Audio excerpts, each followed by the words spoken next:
ದುರ್ಯೋಧನ ವೈಭಕ್ಯವಾದ ಏನಾಯ್ತೋ ನಿನ್ನ ಮಧ್ಯ, ಏನಾಯ್ತೋ ನಿನ್ನ ಬದುಕೆ, ಏನಾಯ್ತೋ ನಿನ್ನ ಸೇರು.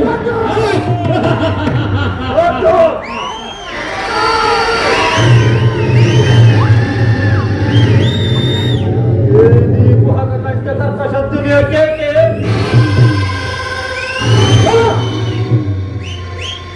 ದೇವಿ ಪ್ರಯಾಣಕ್ಕೆ ಜ್ವಾಲೆಯ ಪ್ರಚೋದನೆ ಬೆಂಚಿನ ಪ್ರಚಂಡ ಮಾರ್ಗದ ಪ್ರಯತಾಂಗವ ಅಖಂಡ ಬರ್ಗ ಖಂಡಕ್ಕೆ ಕುಹಕ ಕೂಡದ ಕುಕ್ಷಿಪದ ಪ್ರವೀಣ ವಾತ್ಸರ್ಯದ ಮಹಾನಿಪುಣ ಈ ಸೌಬಲ ರಾಜ ಶಕುನಿಯೊಡನೆ ನಿಮ್ಮಗಳೆಲ್ಲ ಸತ್ತು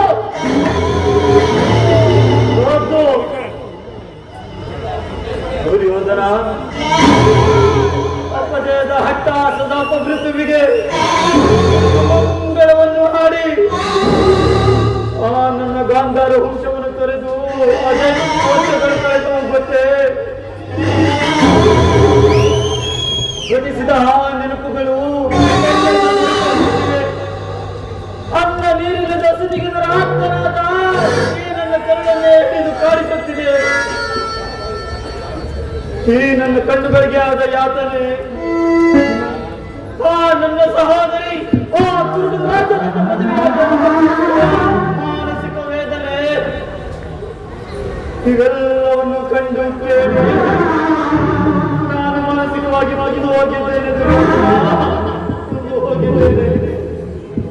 ದುರ್ಯೋಧನ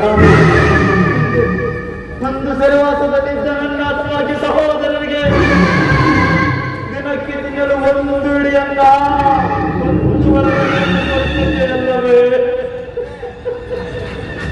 ಆ ನನ್ನ ಸಹೋದರರು ಅದೆಲ್ಲವನ್ನು ನನಗಿತ್ತು ಒಬ್ಬೊಬ್ಬರಾಗಿ ಹತರಾದರು.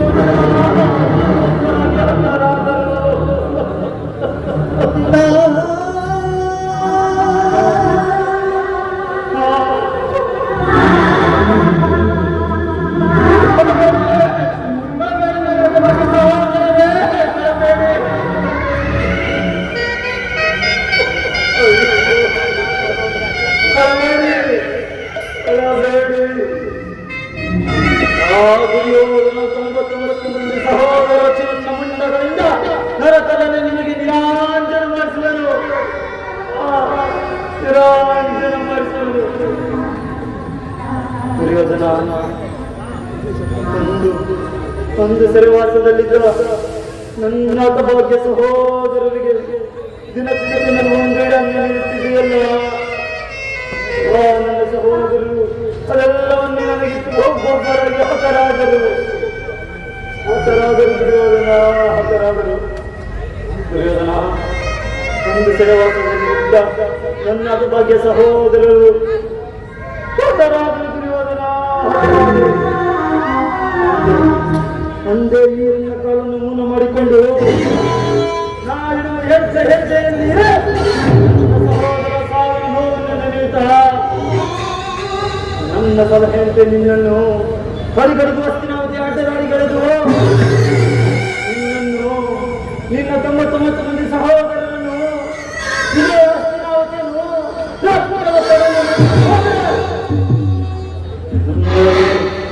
ನನ್ನ ಹೆಸರು ಸೌಬಲರಾದ ಶಕುನಿಯೇ ಅಲ್ಲ. ದುರ್ಯೋಧನ ಮಾಡಿರುವ ಘೋರ ಕೃತ್ಯಗಳನ್ನು ನೆನಪಿಸಿಕೊಂಡರೆ ಈಗಲೂ ಈ ನನ್ನ ಎದೆಯಲ್ಲಿ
ಜಾಗ ಜಾಗ ಜಾಗ.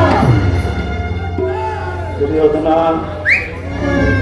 ನಾನು ಕೂಡ ನಿನ್ನಂತೆ 99 ಮಂದಿ ಅನುಜರನ್ನೊಳಗೊಂಡು ಸಮಸ್ತ ಸಾಮಂತರಾಜರಿಂದ ವರೆಸಿಕೊಂಡು ಏಕಚಕ್ರಾಧಿಪತ್ಯವನ್ನು ಸ್ಥಾಪಿಸಿ ರಾಜ್ಯಭಾರ ಮಾಡಬಹುದಾಗಿತ್ತು.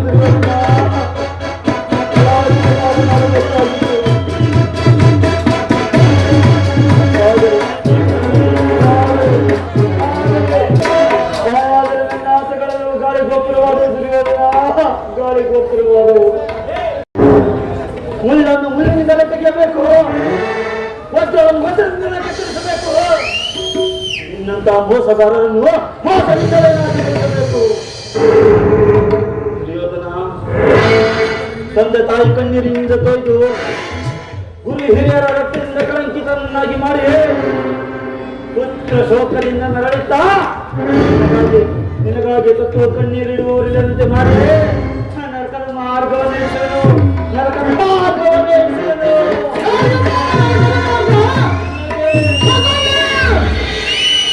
ಅಲ್ಲವಯ್ಯ, ನಿನಗೆ ದಾಯಾದಿಗಳ ಪಾಂಡವರಿಗೆ ವಿಶ್ಲೇಷಣೆ ಏಕ ಎಷ್ಟು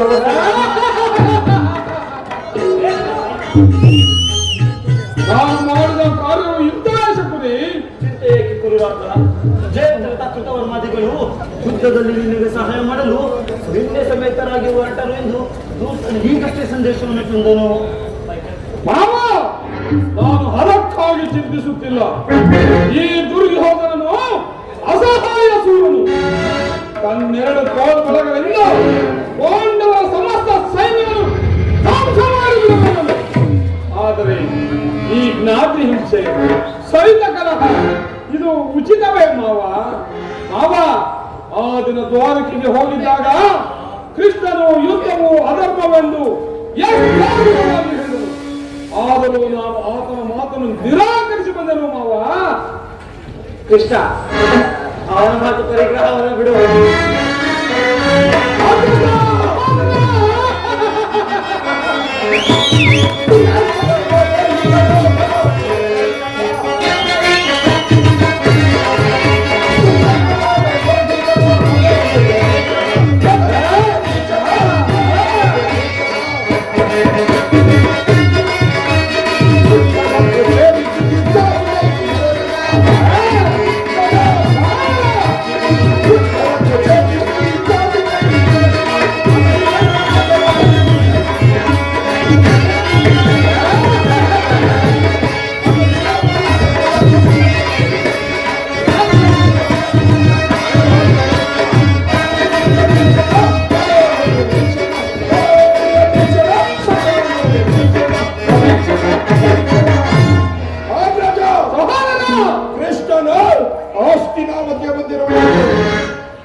ಕಾಲ ನಾಳೆ ಶಾಂತಿ ಸಂಧಾನವಂತೆ. ಏನು? ಕೃಷ್ಣನು ಹಸ್ತಿನಾವತಿಯಲ್ಲಿ ನಡೆ ಸಹೋದರ, ನಡೆ ಅದಕ್ಕೆ ಸತ್ಕಾರಕ್ಕೆ ಸಿದ್ಧನಾಗು. ಕೃಷ್ಣನು ನಮ್ಮ ಸತ್ಕಾರವನ್ನು ನಿರೀಕ್ಷಿಸುವ ಆಗಲೇ ರಾಜಸಭೆಯನ್ನು ದಾಟಿ ಆ ದರಿದ ಮುರುಕನ ಮುರುಕನ ಜಾಪಡಿಯನ್ನು ಆಶ್ರಯಿಸುತ್ತೆ. ಇದು ಎಷ್ಟೊಂದು ಹವಾಮಾನ, ಇದು ಎಷ್ಟೊಂದು ಹವಾಮಾನ. ಇದು ಹವಾಮಾನವಲ್ಲ ಸಹೋದರ, ಕೃಷ್ಣನು ಬದ್ಧ ಪರವಾದಿರು. ಆತನಿಗೆ ವಿದುರರಿಗಿದ್ದ ಭಕ್ತರು ಮತ್ತೇರಿರುವರು. ಈ ದಿನ ಭಕ್ತನ ಸತ್ಕಾರವನ್ನು ಸ್ವೀಕರಿಸಿ ನಾಳೆ ನಮ್ಮ ಮಂದಿರಕ್ಕೆ ಬರುವನು. ನಡೆ ಸಹೋದರ, ನಡೆ ಅದಕ್ಕೆ ಸತ್ಕಾರಕ್ಕೆ ಸಿದ್ಧನಾಗು. ಅಗ್ರಜ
ದರಿದ್ರ ಕೃಷ್ಣನಿಗೆ ನೀನೇನಾದರೂ ಆಶ್ರಯ ಕೊಟ್ಟಿದ್ದೆ ಆದ್ರೆ ನಮ್ಮಗಳ ವಿನಾಶಕ್ಕೆ ನೀನೇ ಕಾರಣ.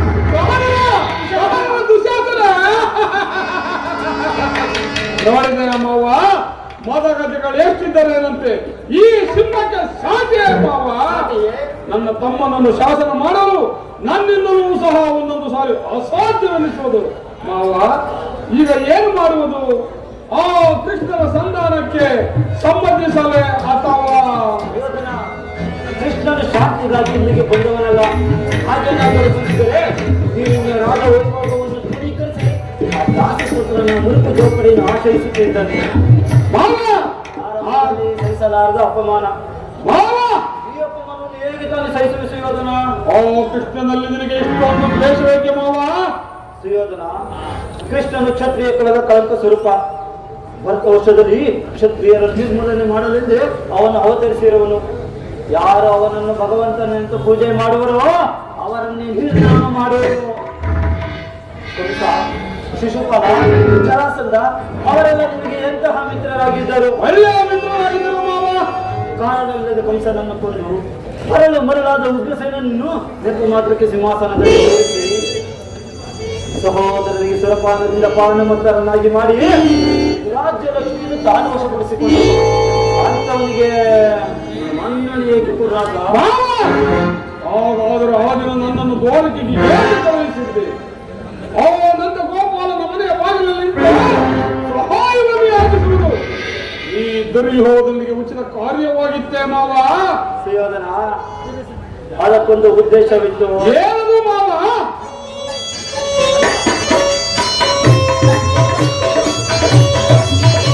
ಸುಯೋಧನ, ಕಾಲಸರ್ಪವನ್ನು ಕಿತ್ತ ಬಳಿಕ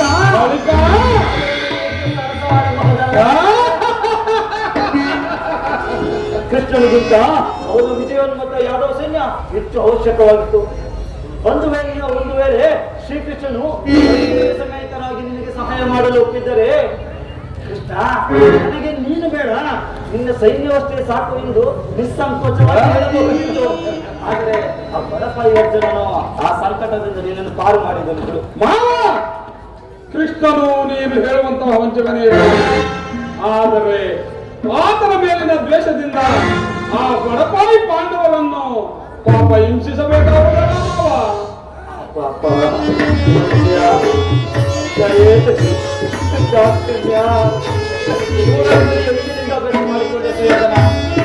ಪಾಂಡವರನ್ನು ಕೃಷ್ಣನಿಂದ ಬೇರೆ ಮಾಡಲಾಗದು. ಏಕೆ? ಅವರೆಲ್ಲರೂ ಕೃಷ್ಣನ ಆಜ್ಞಾಧಾರಕರು. ಇರಬಹುದು. ಕೃಷ್ಣನು ಎಲ್ಲಿ ಇರುವರೋ ಪಾಂಡವರು ಅಲ್ಲೇ ಇರುವರು. ನೀನೇನಾದರೂ ಕೃಷ್ಣನ ಸಂಧಾನಕ್ಕೆ ಸಂಬಂಧಿಸಿ ಅರ್ಧ ರಾಜ್ಯವನ್ನು ಕೊಟ್ಟಿದ್ದೆಯಾದರೆ ನಿನ್ನ ತಮ್ಮ ಹೇಳಿರುವುದಲ್ಲ, ನಿನ್ನ ಸರ್ವ ವಿನಾಶ. ಪಗಡೆಯಾಗಿ ಸೋತಾಗಲೇ ಹಕ್ಕು ನಷ್ಟವಾಯಿತು. ಪುನಃ ಅದನ್ನು ಕೇಳಿಕೊಳ್ಳುವುದೆಂದರೇನಯ್ಯ? ರಾಜ್ಯ ಬೇಕಾದವರು ಯುದ್ಧದಲ್ಲಿ ಹೋರಾಡಿ ರಾಜ್ಯದ ಪೀಡಿತದಲ್ಲಿ ಅದನ್ನು ಬಿಟ್ಟು ಮೇಲಿಂದ ಮೇಲೆ ಏಕಯ್ಯ ಈ ದೈನ್ಯ ವೃತ್ತಿ ದೇಹಿ ದೇಹಿ. ಸರಿಯಾಗಿ ಹೇಳಿದ ಶಕುನಿ. ಯುದ್ಧದ ಹೊರತಾಗಿ ಓ ಪಾಂಡವರಿಗೆ ಒಂದು ಸೂಜಿಯ ಮನೆ ಅಧಿಕಾರವನ್ನು ಕೊಡುವುದಿಲ್ಲ. ಕೊಡಲು ನಾನು ಬಿಡುವುದಿಲ್ಲ. ಇಷ್ಟು ಮಾತ್ರವಲ್ಲ, ಬಾರಿ ಬಾರಿಗೂ ಸಂಧಿಯ ಪ್ರತಿಷ್ಠೆಯನ್ನು ತೋರುವ ಕೃಷ್ಣನಿಗೆ ತಕ್ಕ ಪ್ರಾಯಶ್ಚಿತ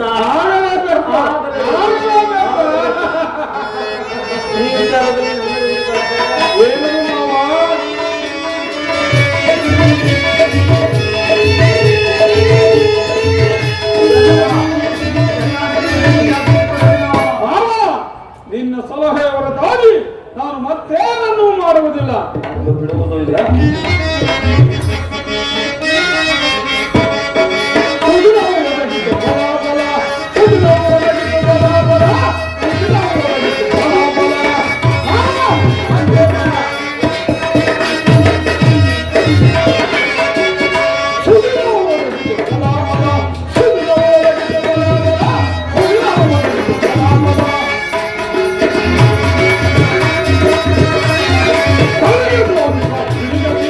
Oh,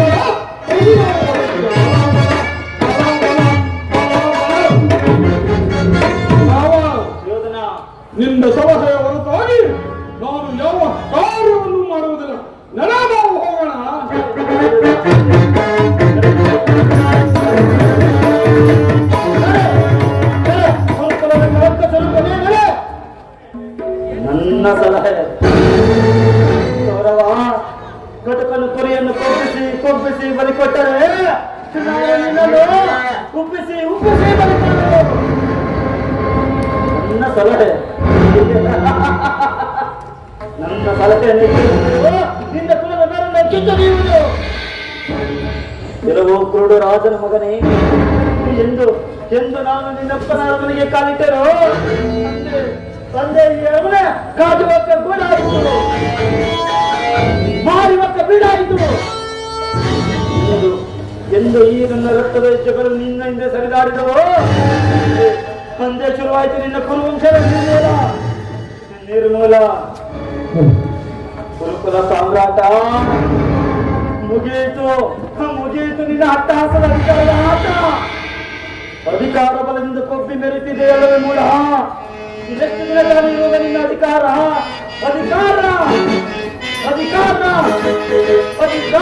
ಬಲದಿಂದ ಕೊಬ್ಬಿ ಮೆರೆಯುವ ಅಭಿಮಾನಿಗೆ ಬಲಿಯ ಕೊಟ್ಟು ನಾವು ನೋಡುವೆ.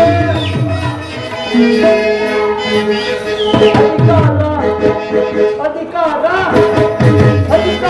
ಬಲದಿಂದ ಕೊಬ್ಬಿ ಮೆರೆಯುವ ಅಭಿಮಾನಿಗೆ ಬಲಿಯ ಕೊಟ್ಟು ನಾವು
ಶಕುನಿ ಎಂಬ ಮೂರಕ್ಷರದ ಅರ್ಥವನ್ನೇ ಮುರಳಿ ಶಕ್ತಿ ತಗೊಂಡರಾದ ನೀನೆಲ್ಲ ಜೀರ್ಣ ಮಾಡಬೇಕು.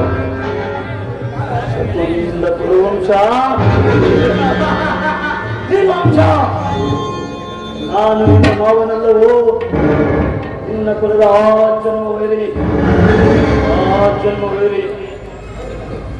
ಗೌರವ ನನ್ನ ಗಾಂಧಾರ ವಂಶವನ್ನು ನಿರ್ಮೂಲನೆ ಮಾಡಿ ಅಧಿಕಾರದ ಉತ್ತುಂಗ ಶಿಖರಕ್ಕೇರಿ ಮೇಲಿರುವ ಮಹಾದ್ವಾರದಿಂದ ಕುರುಕ್ಷೇತ್ರದ ರಣರಂಗದವರಿಗೆ ರಕ್ತ ಸಾಗರವನ್ನು ಏರ್ಪಡಿಸಿ ಹಸ್ತಿನಾವತಿ ಮಣಿಮುಖ ರಕ್ತ ಸಿಂಹದನ್ನು ರಕ್ತದ ಕೊಳೆಯನ್ನು ಮುಗಿಸಿ ನಿನ್ನ 99 ಮಂದಿ ಸಹೋದರರ ರಕ್ತದ ಯಾರು ಬೇಕೆ ಅಂತ ನನ್ನ ಆರಿಸಿ ಸಾಮ್ರಾಜ್ಯ ಪದವಿ ಪಟ್ಟಣ ಮುಖವನ್ನು ಚರಡಂಕಮಂಡಲಿಂದ ಮೆರೆಯುತ್ತಿರುವ ನಿನ್ನ ಮತಗಳು ರಕ್ತದ ಮಡುವಿನಲ್ಲಿ ಹೊರಗಾಡುವುದನ್ನು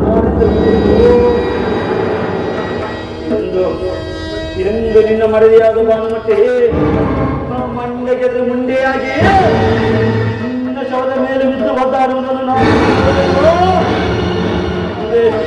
ನಂದೇ ಶಕುನಿ ಮನಸ್ಸಿಗೆ ಆನಂದ ಪರಮಾನಂದ ಮಹಾ